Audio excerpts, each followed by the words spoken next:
Hello students, स्वागत है आपका एक बार फिर हमारे ऑनलाइन प्लेटफॉर्म पर। आज का सेशन वही जो प्रीवियस क्लास थी उसको आगे बढ़ाते हुए आज की क्लास में पढ़ेंगे आवेश या चार्ज से रिलेटेड कुछ एक्स्ट्रा पॉइंट्स, जैसे बहुत इंपॉर्टेंट है कूलम्ब्स लॉ। प्रीवियस क्लास में क्या देखा हमने कि चार्ज का बिहेवियर जो होता है कैसा होता है नेचर के अकॉर्डिंग, जैसे सेम काइंड ऑफ चार्जेस है ना, सेम आवेश वाले, समान आवेश वाले, लाइक प्लस और प्लस एक दूसरे को क्या करते हैं, रिपल करते हैं। सेम आप माइनस के लिए भी बोल सकते हैं ना। तो धनावेश और ऋणावेश अगर विपरीत प्रकृति में होंगे तभी उनके बीच क्या होगा, आकर्षण होगा, अदरवाइज वो एक दूसरे को क्या करेंगे, रिपल करेंगे, है ना।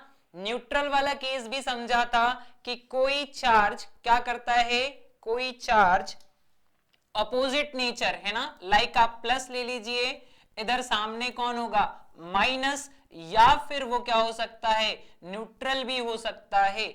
मींस अपोजिट नेचर और न्यूट्रल नेचर के दोनों ऑब्जेक्ट को ये क्या करेगा, अपनी तरफ अट्रैक्ट करेगा। तो रिपल्शन का केस तभी आ सकता है जब दोनों चार्ज कैसे होंगे, सेम होंगे। या तो वो प्लस प्लस हो सकते हैं या तो वो माइनस माइनस हो सकते हैं, या तो वो प्लस प्लस हो सकते हैं या तो माइनस माइनस हो सकते हैं। तो एक प्रॉपर्टी तो ये देखिए जिसमें अट्रैक्शन और रिपल्शन का पता चलता है, कब आकर्षण होगा और कब प्रतिकर्षण होगा, है ना। फिर एक और चीज सीखी कि क्या किसी ऑब्जेक्ट को, किसी वस्तु को आवेशित किया जा सकता है, चार्ज किया जा सकता है। तो हाँ, न्यूट्रल ऑब्जेक्ट को भी चार्ज किया जा सकता है। फिर चार्ज कंजर्वेशन में एक बात और सीखी कि चार्ज को ना तो नष्ट कर सकते हैं और ना ही बना सकते हैं।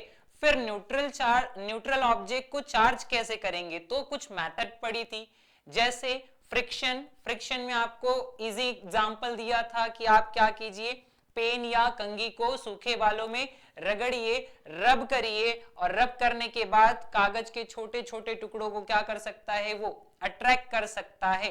तो कहीं ना कहीं वो क्या करता है, चार्ज के प्रिंसिपल को एक्सप्लेन करता है। ये सारी बातें सीखी थी। और भी मेथड थी, कंडक्शन के थ्रू हो रहा था, है ना। और एक क्या था, प्रेरण था, है ना, इंडक्शन के थ्रू, कंडक्शन के थ्रू और फिक्शन के थ्रू क्या कर सकते थे, किसी उदासीन वस्तु को आवेशित किया जा सकता था। आज इसी नेचर को आगे बढ़ाते हुए, इसी प्रॉपर्टी को कि आकर्षण और प्रतिकर्षण बल, बात तो कर रहे हैं आकर्षण बल लग रहा है, प्रतिकर्षण बल लग रहा है, पर इसको कैलकुलेट कैसे करें, कैसे मापे, कितना आकर्षण बल है, कितना प्रतिकर्षण बल लग रहा है ना। इन सब सारी चीजों को एक्सप्लेन करने के लिए किसका यूज करते हैं, कूलम्ब के नियम का उपयोग करेंगे। जी हाँ, चार्ज आप देखोगे, बता दोगे कि अट्रैक्शन फोर्स है या रिपल्शन फोर्स है, दैट इज ओके। बट अगर आपसे पूछा जा रहा है कितना फोर्स है, अगर अट्रैक्शन है तो कितना है, रिपल्शन है तो कितना है, तो आपको क्या करना पड़ेगा, उसका मैग्नीट्यूड फाइंड आउट करना पड़ेगा। क्या निकालना पड़ेगा, उसका परिमाण निकालना पड़ेगा, एक वैल्यू बतानी पड़ेगी। लाइक 5 न्यूटन का अट्रैक्शन फोर्स है, 10 न्यूटन का अट्रैक्शन फोर्स है। अब वो किससे पता चलेगा, तो वो कूलम्ब के नियम से क्या पता चलेगा आपको कि कितना फोर्स लग रहा है। मींस सिंपल भाषा में बोलूं तो कूलम्ब ने एक नियम दिया, कौन सा नियम, इलेक्ट्रोस्टैटिक फोर्स का, स्थिर विद्युत बल का। उनने बताया कि जो स्थिर विद्युत बल होता है वो चार्ज के अनुसार कितना आकर्षण या कितना प्रतिकर्षण लगाता है। मींस एक कैलकुलेटिव फॉर्मूला दिया है इनने, जिसके बेसिस पे आप दो चार्जेस के बीच में अट्रैक्शन या रिपल्शन फोर्स को बता सकते हैं। इनफैक्ट इतना बता सकते कितना लग रहा है, अमाउंट, है ना, अमाउंट ना बोल के मैं बोलूं मैग्नीट्यूड कितना है उस फोर्स का। जी, तो पढ़ते हैं कूलम्ब नियम, बहुत ज्यादा इंपॉर्टेंट है कूलम्ब का नियम, है ना। चैप्टर के स्टार्टिंग में ही है और आखिरी तक चलेगा, बहुत ज्यादा इंपॉर्टेंट, काफी क्वेश्चन में आता है ये, है ना। नाउ स्टार्ट करते हैं। कूलम्ब ने क्या नियम दिया? तो सबसे पहले तो आपने ग्रेविटी का लॉ पढ़ा होगा जो न्यूटन ने दिया था, न्यूटन का ग्रेविटेशनल लॉ। उसी को देखते हुए उसी के जैसे इनका एक्सपेरिमेंट हुआ। बस ग्रेविटेशन वाले में क्या था, वहां पर चार्ज की बात नहीं थी, ग्रेविटेशन में बॉडी थी, एक बड़ी बॉडी थी और एक छोटी बॉडी थी। मींस एक बड़ा पिंड था और एक छोटा पिंड था। उनने क्या बोला कि बड़ा पिंड छोटे पिंड को अपनी तरफ आकर्षित करता है, ये यूनिवर्सल लॉ हो गया। यहां पर इनने मास ना लेके, पिंड ना लेके, द्रव्यमान ना लेके क्या लिए, दो चार्ज लिए। लेट पहला चार्ज क्या था, Q1, दूसरा चार्ज क्या था, Q2। ओके, तो दो आवेश ले लिए Q1 और Q2, जिनको कुछ दूरी पर प्लेस कर दिया, कुछ डिस्टेंस पर रख दिया, और वो डिस्टेंस कितनी थी, R। मतलब मेरे पास दो आवेश उपस्थित है और दोनों आवेश को कितनी दूरी पर रख रहा हूं मैं, R दूरी पर रख रहा हूं। ठीक है, तब क्या बोला उन्होंने कि जैसे ही चार्ज को कुछ डिस्टेंस पर रखा जाता है, सर्टेन डिस्टेंस पर प्लेस किया जाता है, तो इन चार्ज के बीच में क्या लगने लगता है, एक अट्रैक्शन या रिपल्शन फोर्स लगने लगता है। क्या लगने लगता है, आकर्षण या प्रतिकर्षण बल लगने लगता है। उस आकर्षण और प्रतिकर्षण बल के लिए इनने क्या कही, दो बातें कही, जिनसे क्या बनता है, फॉर्मूला। सिंपल सा, फिर से एक बार बोलता हूं सारा कंक्लूजन। क्या है कंक्लूजन, कि जैसे न्यूटन ने गुरुत्वाकर्षण का नियम दिया था दो द्रव्यमानों के लिए, वैसे ही कूलाम ने दो चार्ज के बीच में, दो आवेशों के मध्य में किसको बताया, फोर्स को बताया। अब आप जानते हैं नेचर के हिसाब से अगर दोनों सेम नेचर के आ गए तो बीच में रिपल्शन होगा, अगर दोनों अपोजिट नेचर के हैं तो बीच में क्या होगा, अट्रैक्शन होगा। तो वही आकर्षण या प्रतिकर्षण बल को निकालने के लिए इन्होंने एक फॉर्मूला बनाया, और वो फॉर्मूले की कंडीशन क्या है, कंडीशन है कि दो चार्ज होने चाहिए, अपोजिट नेचर हो सकते हैं, सेम नेचर हो सकते हैं, दो चार्ज होने चाहिए, उनको कुछ दूरी पर क्या कर देंगे, सेपरेट कर देंगे, कुछ दूरी पर रख दिया जाएगा। डिस्टेंस जरूरी है ना, डिस्टेंस रखना जरूरी है। अगर आपने डिस्टेंस नहीं रखा तो फिर उनके बीच इनफाइनाइट फोर्स आ जाएगा, है ना। सो पॉसिबल नहीं है, तो चार्ज को कुछ दूरी पर रखना पड़ेगा। जैसे ही आपने रखा, अब या तो वो आकर्षित होंगे या समान नेचर होगा तो प्रतिकर्षित होंगे, तो आकर्षण या प्रतिकर्षण आएगा। अब कहानी ये है कि कितना आएगा बताने के लिए इन्होंने क्या किया, फॉर्मूला बनाया। चलिए फॉर्मूला देखते हैं। कंडीशन क्या दी उनने, कि इन दोनों आवेशों के मध्य जो बल लग रहा है, दोनों आवेशों के मध्य जो बल लग रहा है वो क्या होता है, दोनों आवेशों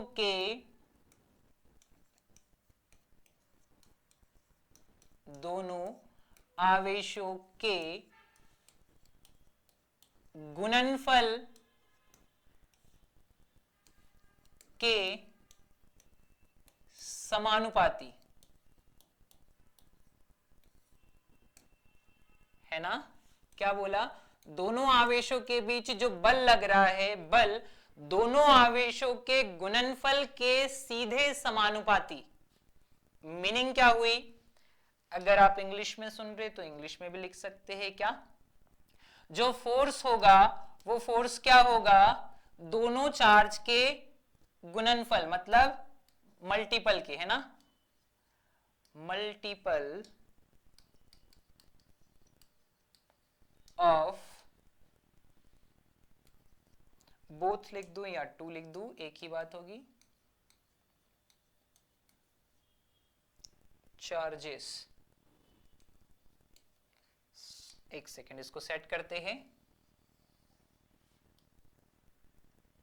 है ना। इसको ऐसे स्टार्ट करते हैं, force is directly proportional to, अब इसको लगा देते, मल्टीपल ऑफ टू चार्जेस, है ना, या product of two charges. Multiple अच्छा वर्ड नहीं लग रहा है तो यहां प्रोडक्ट लिख सकते हैं, वो तो एक लैंग्वेज है, आप कुछ भी यूज कर सकते हैं। Products of two charges. Done. Meaning क्या निकल रही है, वो बोल रहे हैं कि दोनों आवेशों के गुणनफल की समानुपाती, मतलब मान लीजिए लगने वाला फोर्स क्या है, F है, ये किसके समानुपाती हो जाएगा, F समानुपाती हो जाएगा दोनों चार्ज के गुणनफल, मतलब Q1 इंटू Q2 के। ये बन गई इक्वेशन नंबर फर्स्ट। इसको बोलते हैं कूलाम के नियम की पहली कंडीशन। क्या बोला, दोनों आवेशों के गुणनफल के समानुपाती, समानुपाती बना दिया। अब सेकंड कंडीशन क्या बोली इनने, सेकंड कंडीशन बोली कि जो फोर्स लग रहा है वो इस डिस्टेंस पर भी डिपेंड करता है। कैसे डिपेंड करता है, तो इस दूरी के वर्ग के व्युत्क्रमानुपाती होता है। क्या होता है, बल दूरी के वर्ग के व्युत्क्रमानुपाती होता है।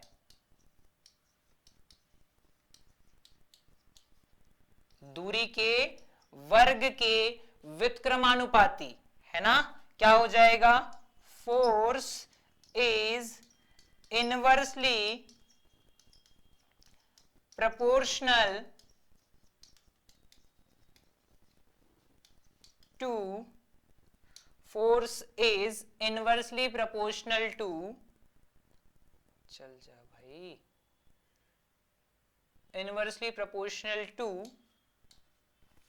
किसके हो जाएगा, inversely proportional to square of distance, square of distance between them, उनके बीच की जो दूरी है उसके वर्ग के क्या हो जाएगा, व्युत्क्रमानुपाती हो जाएगा। मतलब यहां से दूसरी कंडीशन मिल जाएगी आपको, और वो दूसरी कंडीशन क्या होगी, F inversely proportional 1/r square. इसको बोल देंगे क्या, इक्वेशन नंबर 2। आपके पास दो इक्वेशन बन रही है। फर्स्ट वाले में उन्होंने क्या बोला, फर्स्ट वाले में बोला F प्रोपोर्शनल हो रहा है क्या, दोनों चार्ज के गुणनफल के समानुपाती है ना, F proportional to product of two charges Q1 and Q2। Second case में क्या बोला, F जो प्रोपोर्शनल होता है, सॉरी इनवर्सली प्रोपोर्शनल होगा किसके, R के स्क्वायर के, दूरी के वर्ग के व्युत्क्रमानुपाती है ना, स्क्वायर ऑफ डिस्टेंस के इनवर्सली प्रोपोर्शनल होगा। अब इन दोनों इक्वेशन में प्रोपोर्शनल साइन है और दोनों फोर्स की बात हो रही है, तो एक ही कहानी हो जाएगी। तो दोनों को मिलाकर एक साथ लिख दीजिए, क्या हो जाएगा, force proportional to Q1 Q2 upon R square.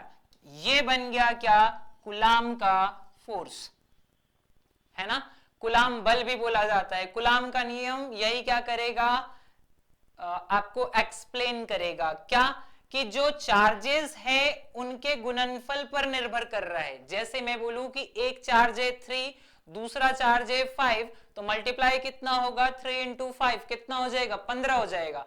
But जैसे ही मैंने 3 की जगह 4 कर दिया, 4 इंटू 5 कितना हो जाएगा, 20 हो जाएगा, 20 हो जाएगा। तो जैसे ही इनका क्या हो जाएगा, मैग्नीट्यूड चेंज हो जाएगा, उनका जो प्रोडक्ट आएगा वो भी क्या रहेगा, चेंज रहेगा, और फोर्स भी बदलेगा।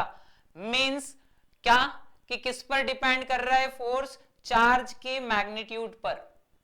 दूसरा क्या कि उनके बीच की दूरी पर भी निर्भर करता है। अब जरा ध्यान से समझिए, लाइक आपने कभी बचपन में एक्सपेरिमेंट किया होगा मैग्नेट वाला।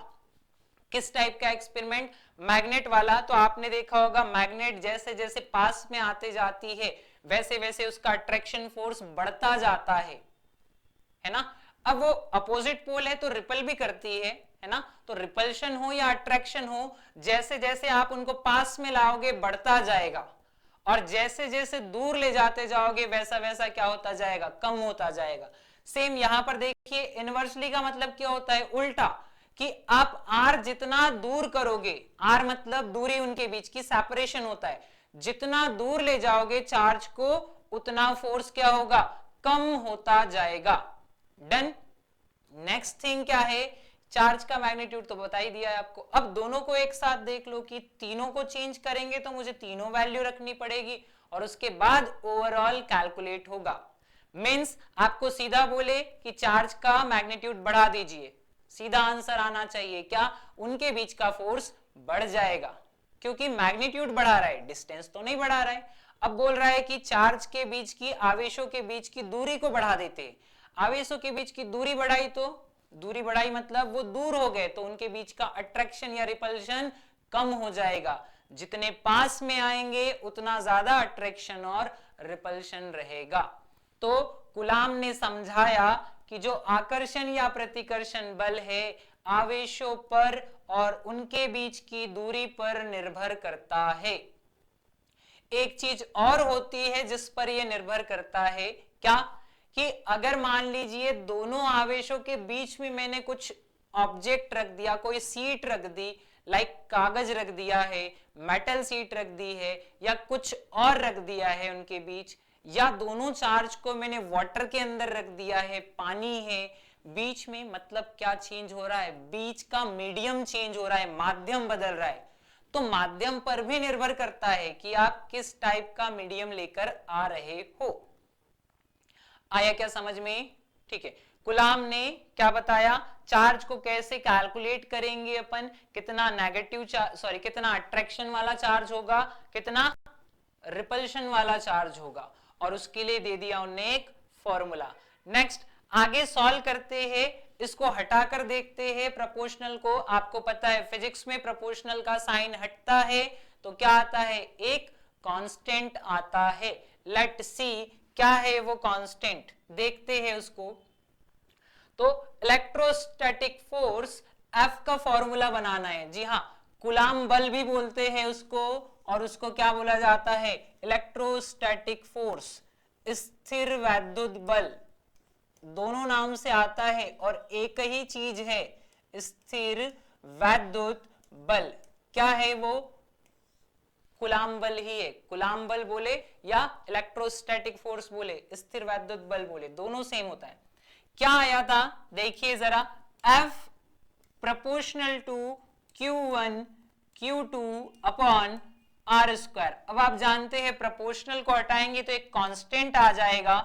फिलहाल के लिए उस कांस्टेंट को मान लीजिए आप क्या, K आ रहा है, K इज द कांस्टेंट, है ना। ऊपर क्या हो जाएगा, Q1 जैसा का वैसा, Q2 जैसा का वैसा, R स्क्वायर जैसा का वैसा। बस इस प्रोपोर्शनल की जगह क्या रख दिया है मैंने, कांस्टेंट, और क्या आ गया, इक्वल का साइन आ गया। जी हाँ, अब इसके बाद आगे बात करते हैं K क्या है। तो K वही चीज है जिस पे बात हो रही थी, क्या, ये K कहलाता है माध्यम का परावैद्युतांक। अब ये परावैद्युतांक क्या होता है, डाइलेक्ट्रिक कांस्टेंट क्या होता है, नियतांक तो है, कांस्टेंट तो है, बट डाइलेक्ट्रिक क्यों बोल रहे, परावैद्युतांक क्यों बोल रहे हैं, क्योंकि ये डिफाइन करेगा उस मीडियम में चार्ज कितना ट्रेवल कर रहा है, चार्ज कितना अट्रैक्शन लगा रहा है, चार्ज कितना रिपल्शन लगा रहा है, चार्ज की जो रिएक्शन है, एक्शन है, वो कितने ज्यादा फास्ट है, कितने ज्यादा कम है। ओवरऑल क्या, किसी मीडियम की प्रकृति, माध्यम की प्रकृति को डिफाइन करता है कि उसमें आवेश कितना प्रभाव दर्शा रहा है, चार्ज कितना इफेक्ट शो कर रहा है, वो बताता है क्या, उस माध्यम का परावैद्युतांक। जैसे मान लीजिए मैं बात कर रहा हूं दो चीजों की, कंपैरिजन आप अभी समझ जाओगे। एक मैंने कंपैरिजन किया एयर का, और दूसरा मैं बोल रहा हूं मेरे पास क्या है, मेटल है। आप जानते हैं मेटल के केस में इलेक्ट्रॉन भरे हुए होते हैं, एक्स्ट्रा इलेक्ट्रॉन। आप तो बोलते हैं मेटल क्या है, कंडक्टर है, इनफैक्ट कुछ मेटल सुपर कंडक्टर है ना, अतिचालक के केस में आ जाता है। तो मेटल्स क्या होती है, कंडक्टर होती है। तो इनके लिए जो परावैद्युतांक होता है, डाइलेक्ट्रिक कांस्टेंट, इसकी वैल्यू बहुत ज्यादा होती है कि आप दो चार्ज के बीच में मेटल लगा दो, है ना, इनफाइनाइट होती है। जबकि एयर के केस में जो K की वैल्यू होती है वो कितनी होती है, 1 होती है, अगर वो CGS सिस्टम में देखी जाए तो। खैर, डाइलेक्ट्रिक कांस्टेंट पर फिर बात करेंगे थोड़ी देर बाद। फिलहाल जो टॉपिक है वो क्या है, इलेक्ट्रोस्टैटिक फोर्स, तो उससे आगे नहीं जाते हैं, जब वो आएगा उसको एक्सप्लेन कर दिया जाएगा। अब यहां से दो केस बनते हैं, एक कौन सा, CGS पद्धति, CGS सिस्टम, और एक बनता है क्या, एसआई सिस्टम। तो सीजीएस पद्धति में क्या बोलते हैं, k का मान कितना हो जाता है, 1 हो जाता है। अगर k इक्वल टू 1 हुआ तो सीजीएस सिस्टम में F इक्वल टू कितना आ जाएगा, Q1 Q2 upon R square. और आप जानते हैं जो फोर्स होता है, बल होता है, उसकी यूनिट कौन से इसमें, सीजीएस सिस्टम में क्या होती है, डाइन होती है। डाइन या डायन लिख सकते हैं आप, जो बेटर लगे आपको। तो सीजीएस सिस्टम में आपसे पूछ रहा है कूलाम फोर्स कितना होता है, तो सीजीएस सिस्टम में कूलाम फोर्स इतना होता है। Why, because in CGS system k equal to कितना हो जाता है, 1 हो जाता है। In CGS system k equal to 1। अब सीजीएस तो आ गया, किसकी बात करते हैं, अब बात करते हैं एसआई सिस्टम की, कि एसआई पद्धति में क्या होगा फिर, कौन सी पद्धति, एसआई पद्धति की बात कर रहे हैं। देखते हैं एसआई पद्धति में क्या आता है। तो इसमें k की वैल्यू होती है, k इक्वल टू कितना लिखा जाता है, जो उनने यूज किया कूलाम ने, कितना था, 1/4 पाई एप्सिलॉन 0। जी हाँ, बहुत इंपॉर्टेंट है ये। सीजीएस में तो k इक्वल टू 1 हो गया, बट एसआई सिस्टम में k इक्वल टू कितना हुआ, 1/4 पाई एप्सिलॉन 0। अब इसकी मीनिंग क्या हुई, इसकी मीनिंग ये हुई कि फोर्स का फॉर्मूला थोड़ा सा चेंज हो गया और उसमें नया कांस्टेंट ऐड हो गया, कौन, एप्सिलॉन 0। और बाकी फॉर्मूला तो जैसा का वैसा रहेगा, Q1 Q2 upon R square. क्या बदला है इसमें, देखिए जहां k लिखा था उस k की जगह क्या आ गया, 1/4 पाई एप्सिलॉन 0। तो एसआई सिस्टम में जो फोर्स बना उसका फॉर्मूला क्या रहा, F equal to 1/4 pi epsilon 0 Q1 Q2 upon R square. Done. तो F के दो फॉर्मूले हो गए ओवरऑल। अगर डायन में पूछ रहा है तो ये, और आप जानते हैं एसआई सिस्टम में इसकी यूनिट क्या होती है, न्यूटन होती है। तो आप क्या लिख दोगे यहां पे, न्यूटन लिख दोगे, कैपिटल N। डन। जी हाँ, आसान है, इतना ज्यादा नहीं है टफ कि आपको समझ में ना आए। न्यूटन ने दो कंडीशन दी, दोनों कंडीशन से क्या बना फॉर्मूला, उसमें कांस्टेंट को हटाया तो k आया। सीजीएस सिस्टम में k की वैल्यू होती है 1 को रखा तो F equal to direct Q1 Q2 by R square आ गया। पर ये यूनिट किस में है, इसकी यूनिट डायन है। तो आपसे अगर डायन में ऑप्शन पूछ रहा है तो आप डायरेक्ट इसको रख दोगे, okay. But in case of SI system k की जगह क्या रखना है, 1/4 पाई एप्सिलॉन 0 रखना है। और 1/4 पाई एप्सिलॉन 0 रखेंगे तो कितना आ जाएगा, वो एक एक्स्ट्रा वैल्यू लेके चलेगा ना। आप देखिए इसका सॉल्यूशन कुछ और है और उसमें इस वैल्यू से मल्टीप्लाई कर दोगे तो उसका सॉल्यूशन क्या हो जाएगा, कुछ और हो जाएगा। ठीक है, आगे बढ़ते हैं। इसी में अब किसकी बात करेंगे, ये जो नया कांस्टेंट आ गया एसआई सिस्टम में 1/4 पाई एप्सिलॉन 0 क्या है, कि आपको पाई तो पता है, पाई इज द वैल्यू है ना, जो सर्कल के अकॉर्डिंग निकाली जाती है। तो पाई एक वैल्यू हो गई। अब कौन बचा, एप्सिलॉन 0। तो एप्सिलॉन 0 जो है, या एप्सिलॉन नॉट बोलते हैं, ये एप्सिलॉन नॉट क्या है, बहुत इंपॉर्टेंट है ना, इस पे डायरेक्ट क्वेश्चन पूछे जाते हैं। एप्सिलॉन नॉट क्या होता है, तो इसको बोलते हैं क्या, permittivity of free space. Free space बोल रहे इसलिए यहां पर नॉट लगा है ना। वायु या निर्वात की विद्युतशीलता, क्या बोलते हैं, वायु या निर्वात की विद्युतशीलता। एप्सिलॉन 0 इक्वल टू क्या होता है, परमिटिविटी ऑफ फ्री स्पेस। वायु या निर्वात में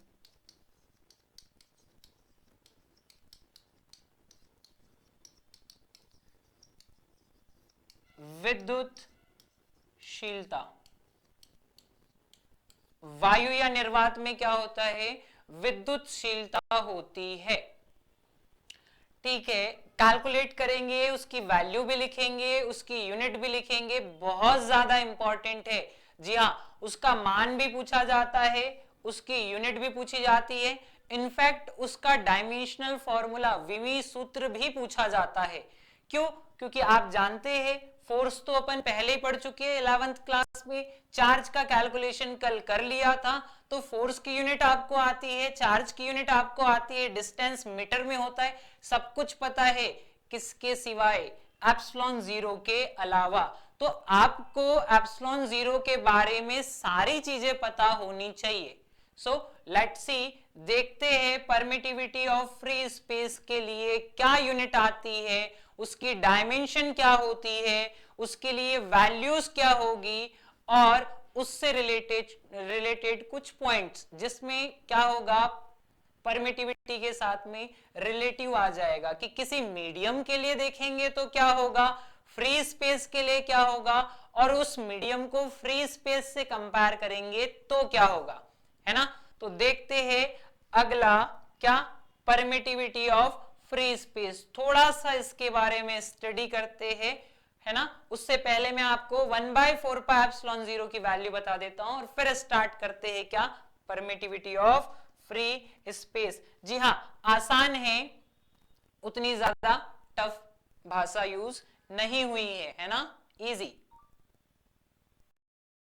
परमिटिविटी ऑफ फ्री स्पेस, उससे पहले थोड़ा सा आप उस 1/4 पाई एप्सिलॉन जीरो पर क्या कर ले, फोकस कर ले, उसके बाद में आता हूं परमिटिविटी ऑफ फ्री स्पेस। क्या पढ़ना है आपको, एप्सिलॉन जीरो के बारे में, बट उससे पहले एक वैल्यू कैलकुलेट कर लेते हैं, क्या, 1/4 पाई एप्सिलॉन जीरो, जिसको बोल रहे अपन क्या, के इक्वल टू, कौन से सिस्टम में है, एसआई सिस्टम में। देखो बार बार बोला जा रहा है, मतलब इंपॉर्टेंट है। आप सीजीएस सिस्टम में के इक्वल टू इतना नहीं लिख सकते हैं, सीजीएस सिस्टम में के इक्वल टू 1 होता है, बट एसआई सिस्टम में के इक्वल टू कितना आ जाएगा, 1/4 पाई एप्सिलॉन जीरो।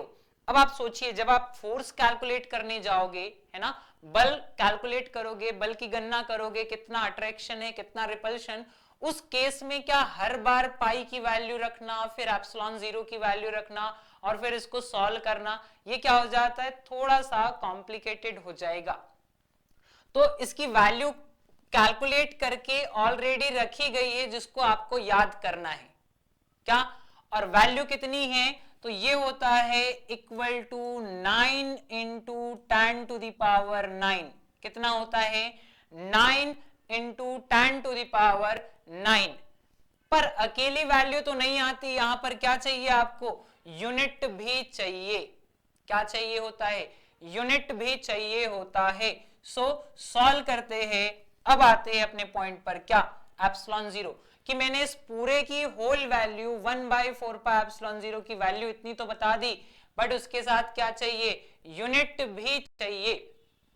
तो फॉर्मूला लिखूंगा, जहां पर इसकी एंट्री थी F equal to 1/4 pi epsilon zero, ऊपर क्या था, Q1 Q2 upon R square. चलिए यहां से कैलकुलेट करते हैं इसकी यूनिट और फिर लिखेंगे एप्सिलॉन जीरो की वैल्यू। क्या होती है यूनिट, तो एप्सिलॉन जीरो को यहां पहुंचा दो, है ना, और F को यहां ले आओ, तो epsilon zero equal to 1/4 pi F, इधर क्या आ जाएगा, Q1 Q2 upon R square. Unit calculate कर रहे हैं ना, यूनिट को कैलकुलेट किया जा रहा है, तो जिनकी यूनिट नहीं होती है उनका कोई काम नहीं है, मतलब पाई का रेडियन छोड़ दीजिए, ऐसा ही निकालना है आपको, सप्लीमेंट्री क्वांटिटी नहीं लिखनी है, तो रेडियन छोड़ दीजिए। फिर बोलिए जरा, क्या, एक चार्ज के लिए एक कुलाम, दूसरे चार्ज के लिए दूसरा कुलाम, नीचे क्या है, फोर्स के लिए न्यूटन और डिस्टेंस के लिए क्या आता है, मीटर, स्क्वायर लगाए तो आप यहां पर क्या लगा दोगे, स्क्वायर लगा दोगे। एप्सिलॉन जीरो इक्वल टू क्या बन गया, कुलाम का स्क्वायर, नीचे क्या हो गया, न्यूटन मीटर स्क्वायर। जी हां, क्या हो गया, epsilon zero equal to coulomb square newton into metre square, बीच में डिवाइड वाली लाइन। डन, जी हाँ बिल्कुल। अब ये क्या हो गई, यूनिट ऑफ एप्सिलॉन जीरो, क्या हो गई, यूनिट हो गई। यूनिट के बाद मुझे इसकी वैल्यू भी चाहिए, तो वैल्यू जो है वो डायरेक्ट गिवन है, कितनी, कैलकुलेट है, इसको भी आपको याद करना पड़ेगा। या तो आप उसको कैलकुलेट कर लीजिए बैठ के उधर, या फिर याद कर लीजिए, तो याद करना ज्यादा बेहतर है। आपको पता है बार बार न्यूमेरिकल आएगा, उसमें वैल्यू की नीड पड़ेगी, इस पर डायरेक्ट क्वेश्चन आते हैं। जी हाँ, प्रीवियस ईयर में बहुत बार क्वेश्चन बन चुका है। इसकी एसआई यूनिट क्या है, इसकी सीजीएस यूनिट क्या है, इसकी वैल्यू कितनी होती है ना, सारी चीजें। नाउ डायमेंशनल फॉर्मूला तक पूछ लिया गया है। देखिए जरा, 8.85 इंटू 10 टू द पावर -12, कितना, epsilon zero equal to 8.85 into 10 to the power -12। अब जब मैं उसकी वैल्यू लिख रहा हूं तो यूनिट भी निकाल के रखी है, यूनिट भी लिख सकता हूं, क्या, कूलम स्क्वायर पर newton metre square, coulomb square पर न्यूटन मीटर स्क्वायर। डन, तो यूनिट हो गई उसकी, उसकी वैल्यू हो गई। अब लास्ट थिंग क्या है, उसका डायमेंशनल फॉर्मूला, क्या बचा है, डायमेंशनल फॉर्मूला। चलिए डायमेंशनल फॉर्मूला भी देख लेते हैं, जिसको बोलते हैं क्या, विमीय सूत्र। डायमेंशनल फॉर्मूला क्या होगा, डायमेंशनल फॉर्मूला यहीं से निकालते हैं, एप्सिलॉन जीरो इक्वल टू सी, मतलब कूलम, कूलम की डायमेंशन कल कैलकुलेट की थी, क्या होती है 80, पर स्क्वायर है तो यहां पर क्या लगा दीजिए, 2 लगा दीजिए, डिवाइड में ध्यान से, न्यूटन के लिए क्या आती है, न्यूटन के लिए आता है एम एल टी माइनस 2, पता होना चाहिए आपको। हालांकि कैलकुलेट कर सकते हैं आप, बट ये जो छोटी छोटी क्वांटिटी है जो बहुत जगह यूज होती है, इनकी डायमेंशन याद होनी चाहिए। तो फोर्स के लिए कितनी होती है, एम एल टी माइनस 2, और मीटर के लिए क्या आता है, एल, कितने हैं मीटर, 2 है, तो क्या आ जाएगा, L2 आ जाएगा।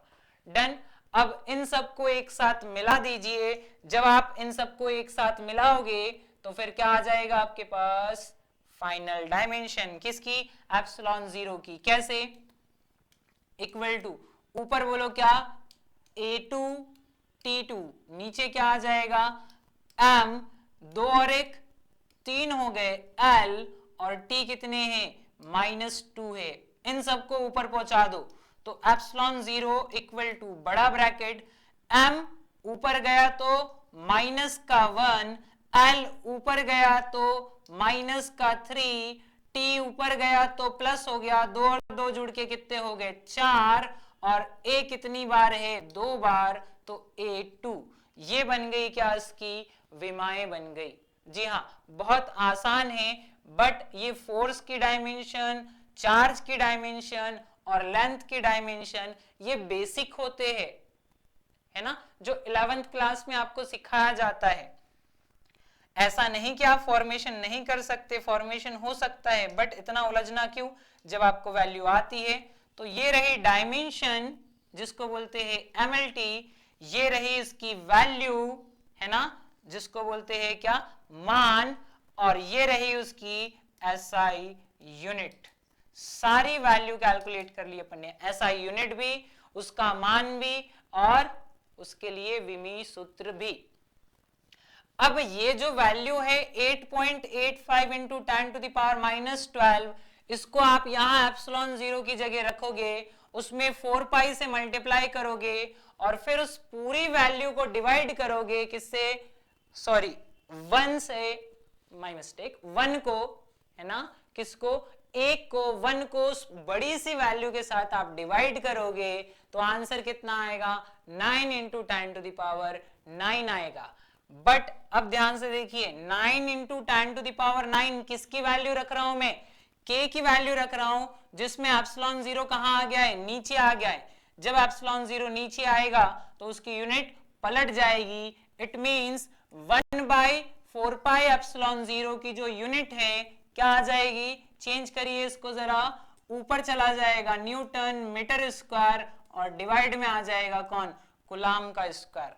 बहुत ध्यान से समझना पड़ता है। ये सारी चीजें आप इतनी रट तो नहीं सकते ना, तो यूनिट एटलीस्ट निकाला कीजिए ना। यूनिट निकालना आसान होता है, हर एक की यूनिट आप याद नहीं रख सकते, तो यूनिट को डेरिवेट कीजिए, हमेशा निकालिए, है ना, बार बार कैलकुलेट करेंगे, आपसे इजीली बन जाएगी।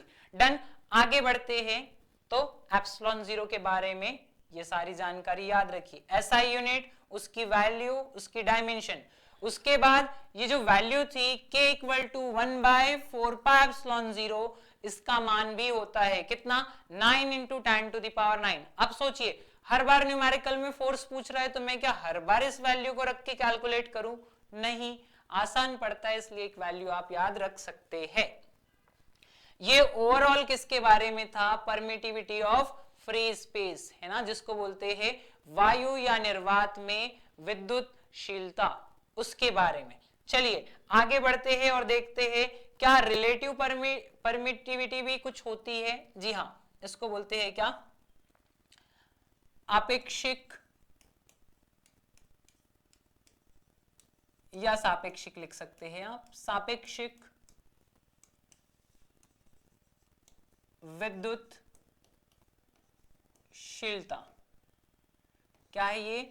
सापेक्षिक विद्युतशीलता, जिसको किसी माध्यम, जैसे मैं बोलूं कि मैंने अभी जो आपको बताया एप्सिलॉन जीरो क्या था? वायु या निर्वात में विद्युत क्षेत्र की क्या थी? विद्युतशीलता, है ना, या आवेश के लिए या उस बल के लिए क्या थी? विद्युतशीलता थी। किसमें? वायु या निर्वात में। बट अगर उन चार्ज के बीच में, आवेशों के बीच में किसी माध्यम को रख दिया जाए तो फिर केस क्या हो जाएगा? तो माध्यम वाला केस क्या होगा, जरा ध्यान से समझिए। जब किसी माध्यम को रख देंगे तो उन चार्ज के बीच जो अट्रैक्शन और रिपल्शन फोर्स था वो क्या हो जाएगा? या तो बढ़ जाएगा या तो घट जाएगा। डेफिनेटली अगर वो एयर से डेंस मीडियम आ रहा है तो फोर्स की वैल्यू क्या होगी?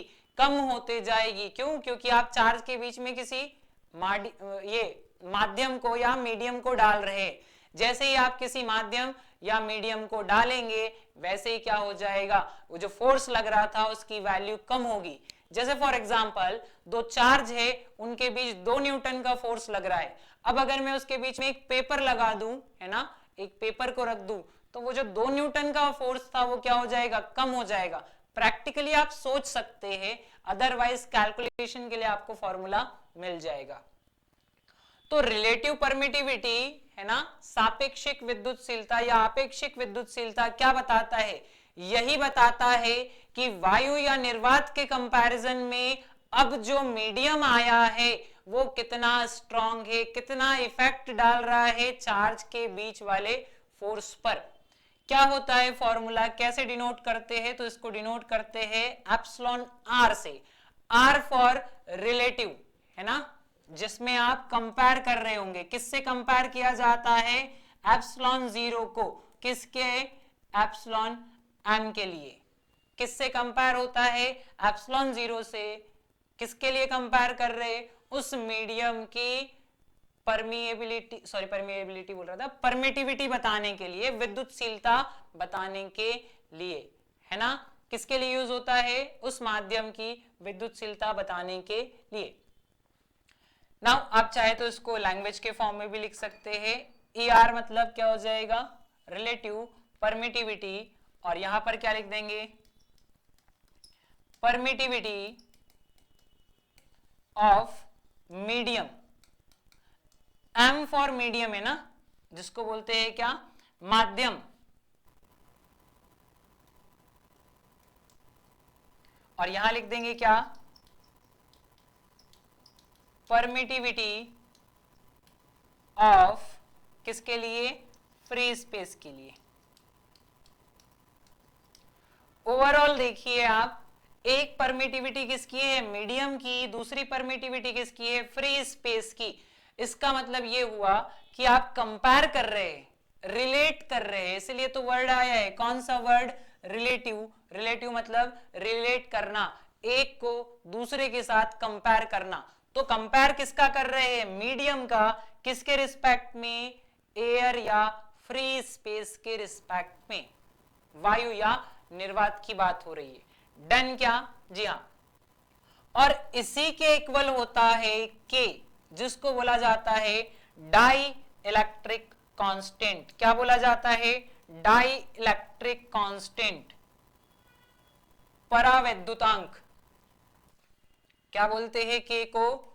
डाई इलेक्ट्रिक कांस्टेंट, परावैद्युतांक। क्या बोला जाता है? परावैद्युतांक बोला जाता है।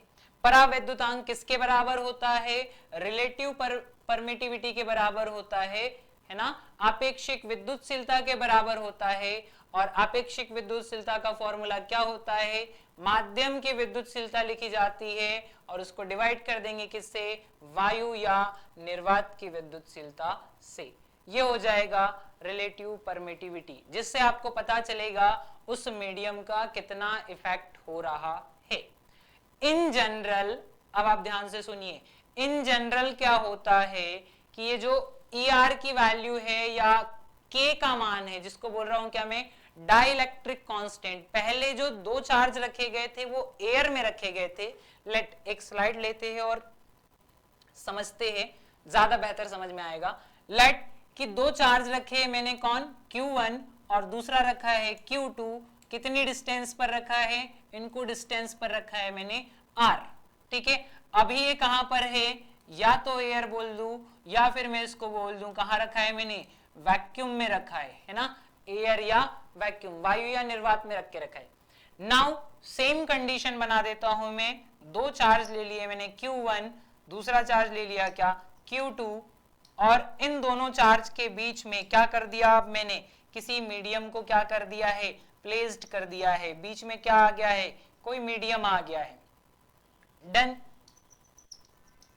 एक बार फ्री स्पेस में रख देते हैं और एक बार मीडियम बीच में ले आते हैं। डिस्टेंस सेम है, पहले भी कितनी दूरी थी? R, अभी भी दूरी कितनी है? R ही है, बस बीच में क्या आ गया है? कोई माध्यम आ गया है। तो माध्यम आएगा तो वो क्या करेगा? चार्ज के बीच में जो फोर्स लग रहा है उसको रोकेगा। अब उसका कितना इफेक्ट है, वो माध्यम उन आवेशों को कितना रोकता है अट्रैक्ट करने या रिपल करने से, कैसे पता चलेगा? उसके के थ्रू पता चलता है। किसके थ्रू पता चलता है? परावैद्युतांक के थ्रू पता चलता है। कैसे? तो इस परावैद्युतांक की वैल्यू होती है, अलग अलग माध्यम के लिए के अलग अलग मान होते हैं। कुछ मानों को क्वेश्चन में गिवन किया जाता है और कुछ आपको याद रखने पड़ते हैं। जैसे एयर के लिए के का मान कितना हो जाता है? 1 हो जाता है। वैक्यूम के लिए के की वैल्यू कितनी है? 1 है। वाटर के लिए जाओगे तो कितनी हो जाएगी? 80 हो जाएगी, 80 हो जाएगी। और मेटल का केस आया तो मेटल के लिए तो ये इनफाइनाइट हो जाता है। डन। तो के मान रखने पड़ेंगे। अब फॉर्मूला बनाते हैं, देखते हैं फ्री स्पेस के केस। ये तो आता है आपको, अभी बनाया अपन ने। न्यूटन बोल रहा था, कुलाम ने क्या फॉर्मूला दिया? न्यूटन का कॉपी, F इक्वल टू 1/4πε0। क्या हो गया यहाँ पर? Q1 Q2 upon R²। तो अभी यहाँ क्या लिखा है? ε0। क्यों? क्योंकि चार्ज कहां पर अवेलेबल थे? एयर या वैक्यूम में थे, इसलिए मैंने ε0 लिखा।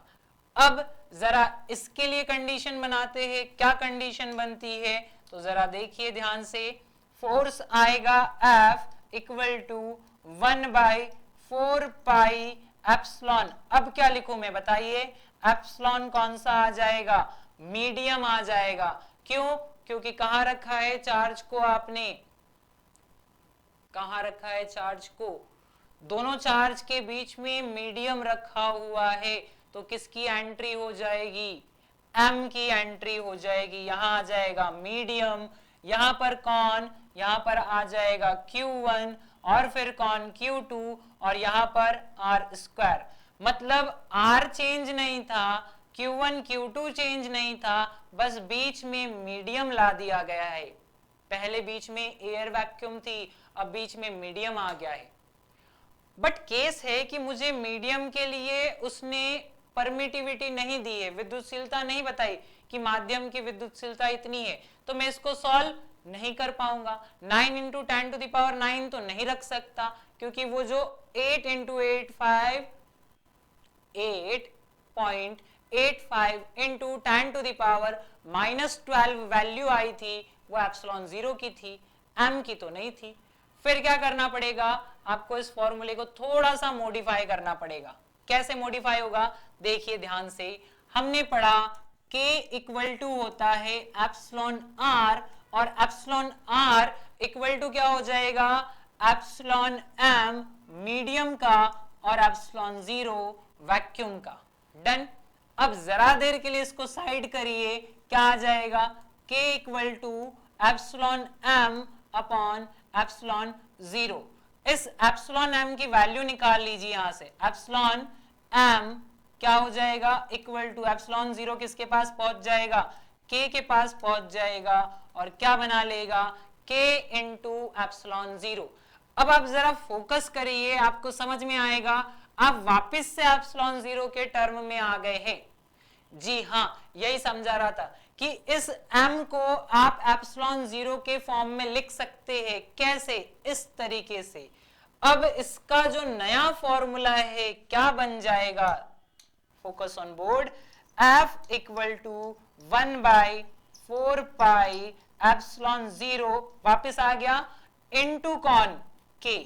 बस इस k की वैल्यू रखनी पड़ेगी आपको, और बाकी क्या है, q1 q2 upon r square.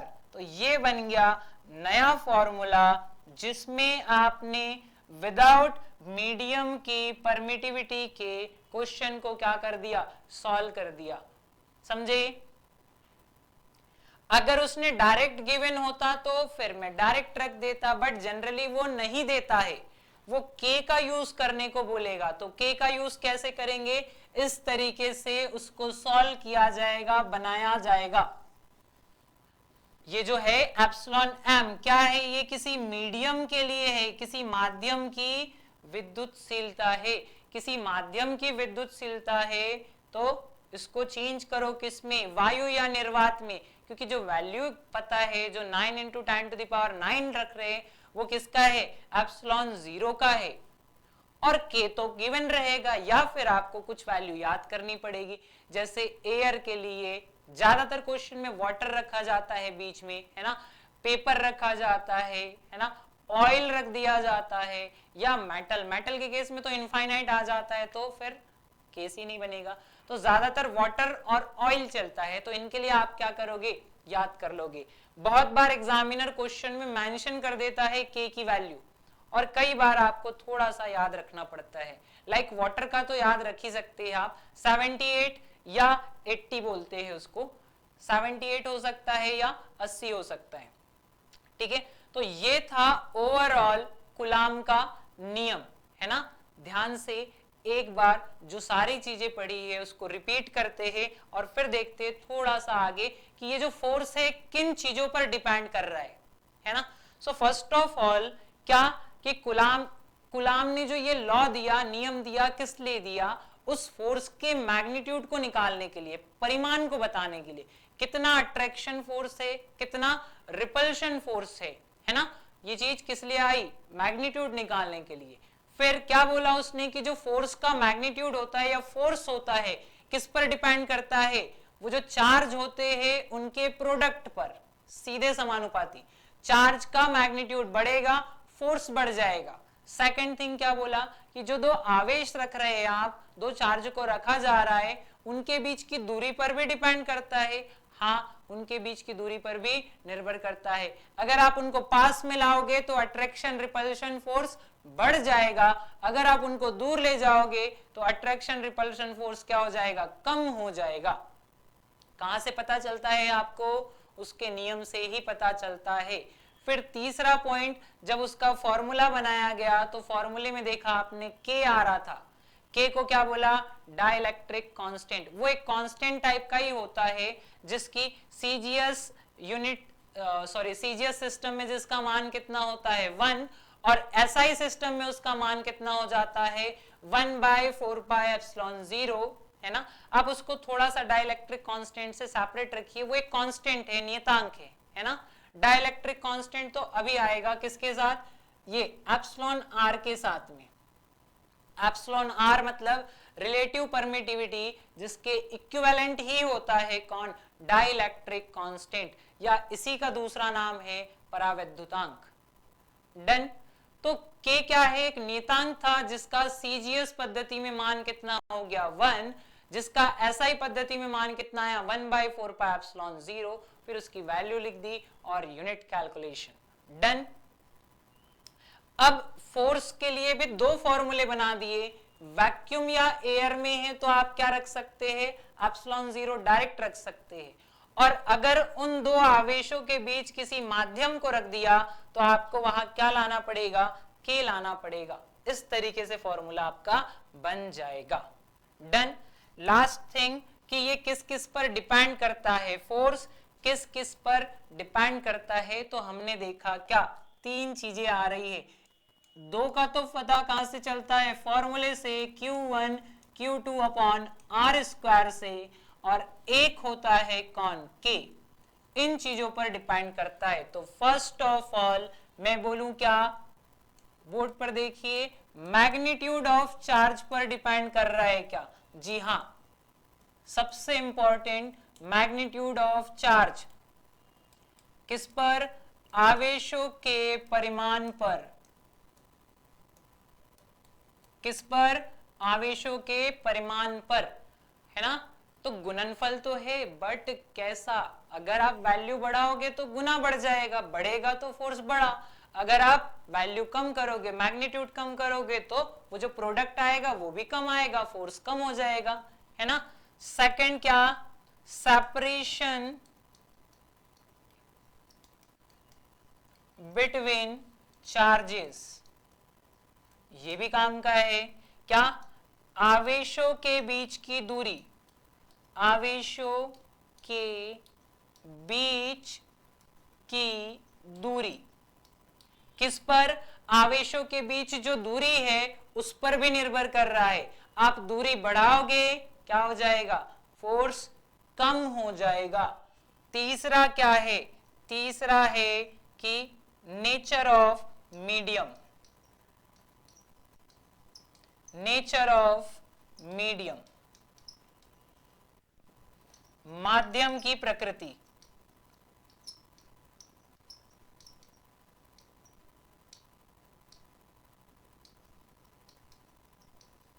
ये तीन मेन फैक्टर है। अब देखिए जरा कैसे, मैंने कहा आप चार्ज की वैल्यू बढ़ाओगे, मैंने कहा क्या, आप चार्ज की वैल्यू बढ़ाओगे, क्यू बढ़ाओगे, एफ भी क्या हो जाएगा, बढ़ जाएगा।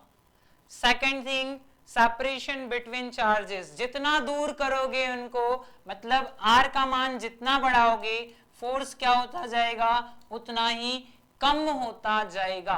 Third thing, medium, nature of medium.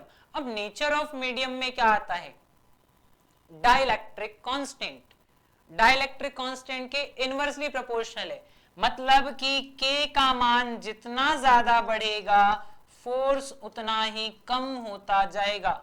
और याद रखिए, मीडियम जितना डेंस होता जाएगा उसका K उतना ही बढ़ता जाएगा, जितना सघन माध्यम उसका K उतना ही ज्यादा, और K जितना ज्यादा उसी के हिसाब से उसका फोर्स कम होता जाएगा। ओके क्या, इसलिए तो समझाया कि एयर में फोर्स ज्यादा लग रहा है, आप बीच में पेपर रख दोगे तो फोर्स कैसा हो जाएगा, कम हो जाएगा। ओके, ये सारे प्रैक्टिकल आप मैग्नेट के साथ कर सकते हैं। आप चुंबक लीजिए दो और उन पर ये सारे एक्सपेरिमेंट अप्लाई करके देखिए, आपको समझ में आ जाएगा। डिस्टेंस बढ़ाने पर फोर्स कम हो जाएगा, बीच में पेपर लाने पर फोर्स कम हो जाएगा, है ना, ये सारी चीजें। डन। तो ये था एक ओवरव्यू किसके ऊपर, कूलाम के नियम पर। नेक्स्ट क्लास में हम देखेंगे कूलाम के नियम पर बेस्ड न्यूमेरिकल्स, जो मोस्ट इंपॉर्टेंट होते हैं। जी हाँ, बहुत ज्यादा इंपॉर्टेंट है न्यूमेरिकल प्रैक्टिस। किस पर बेस्ड, कूलाम के नियम पर, क्योंकि इसमें बन रहा है फॉर्मूला और आप जानते हो उस फॉर्मूले की इंपॉर्टेंस, वो बहुत ज्यादा इंपॉर्टेंट है। ठीक है, तो एंड करते हैं इस लेक्चर को यहीं पर, मिलेंगे नेक्स्ट लेक्चर में क्वेश्चन प्रैक्टिस के साथ। Thank you so much for watching.